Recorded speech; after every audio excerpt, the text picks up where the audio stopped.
Mr. Bill Maher, nice to meet you. Maher. Wait, is it Maher or Maher? Maher. Maher? See, a lot of people call me Zaller, and I'm telling them it's Zaller. But I've been famous for a long time. You're Oh. supposed to get the name right. Bile or Bill? Look, kids, Maher. They know. You didn't. Don't blame it on them. So, Religulous. It's your new film. And you got that right, though. See, and that's the one that people have trouble with. People mispronounce it because it's a word that we made up. I used to mispronounce it. But we made up a word because religion itself is made up. So See, I thought it was the reason why. I mean, I was kind of going for a theme here. This sounds like a Bushism to me, Religulous. It's like he might have said that in a speech at some point. He certainly has mangled enough words.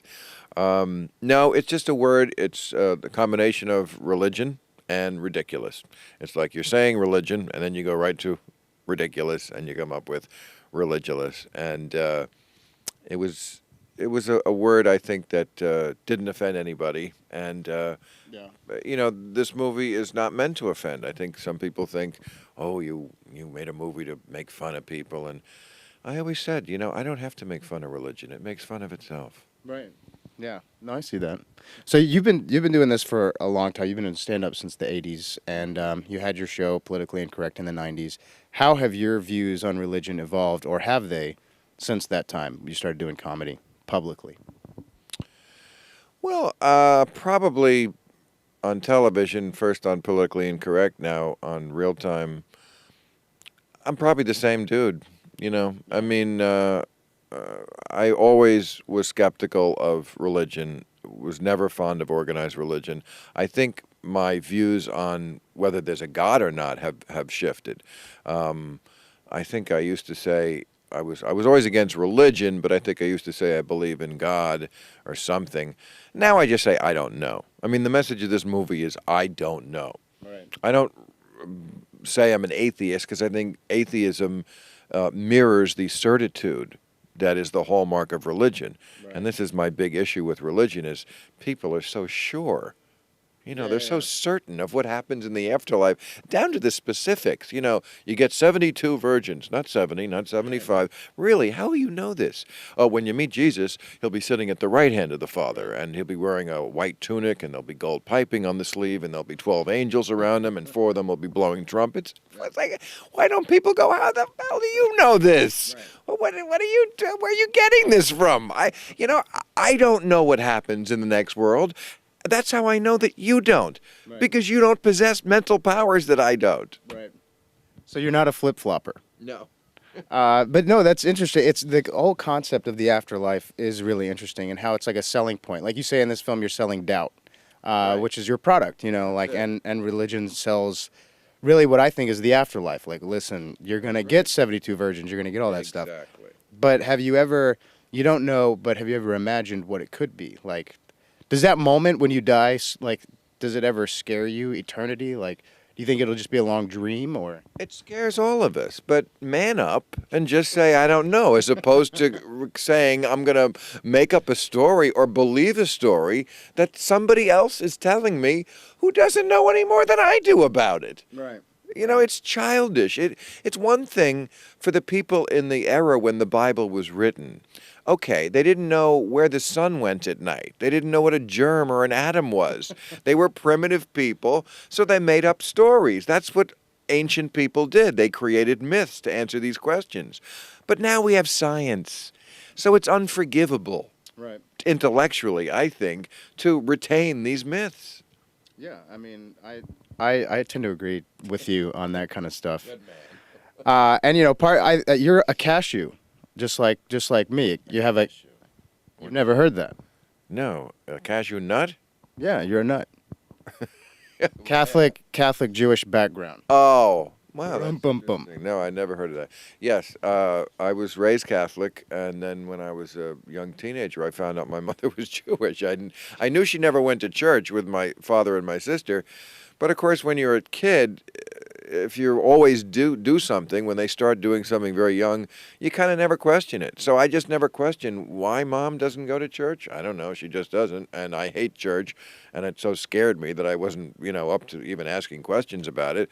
So I just did that. And my mother is in this movie. I interviewed her and my sister, to ask some of these questions on camera that I'd never really asked her. Like, why didn't you tell us that you were Jewish? Or, why did we stop going to church? We stopped going at a certain point. And So you never did Hanukkah or Yom Kippur? Or I don't think I've ever been in a temple except when I did this movie.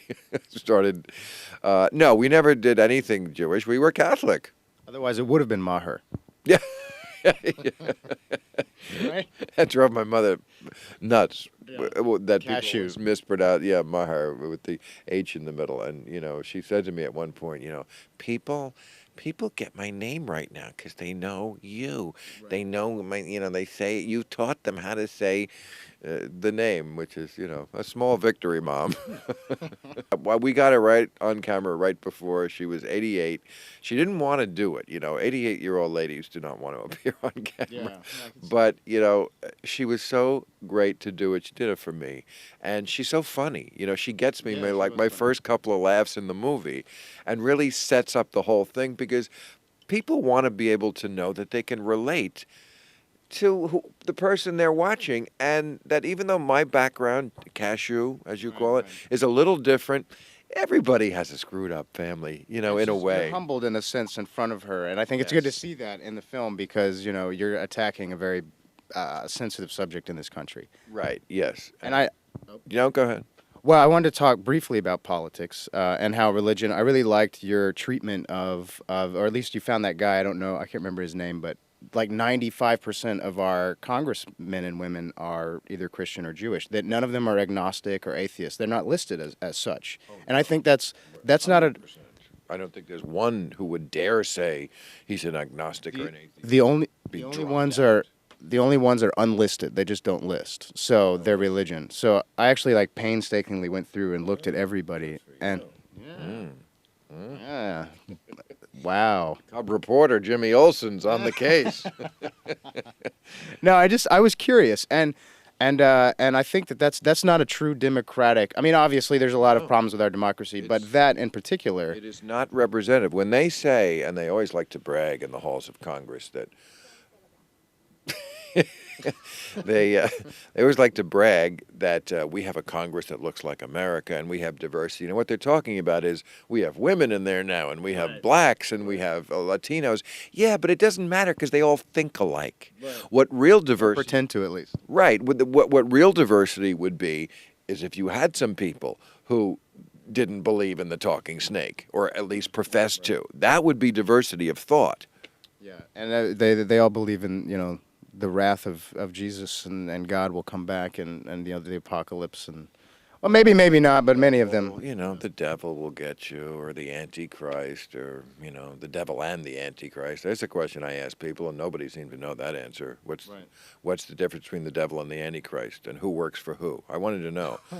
Is the devil above the Antichrist? Does the devil give the Antichrist his orders, or does the Antichrist give the devil orders? Or are they like the Joker and the Riddler? They're both bad guys, and they're in different episodes. They kind of team up sometime to gang up on Batman, but they're doing their own thing. Right. Playtime is over. Playtime's over, but it's a really funny movie. Go see it. Religulous opens this Friday. Make a statement. If you go see this movie and it does well the first weekend, I think it'll beyond just having a great fun time, it'll send a message that we are not about to let the Sarah Palins take over this country as they have for the last 8 years. Bring your fundamentalist friends. Right.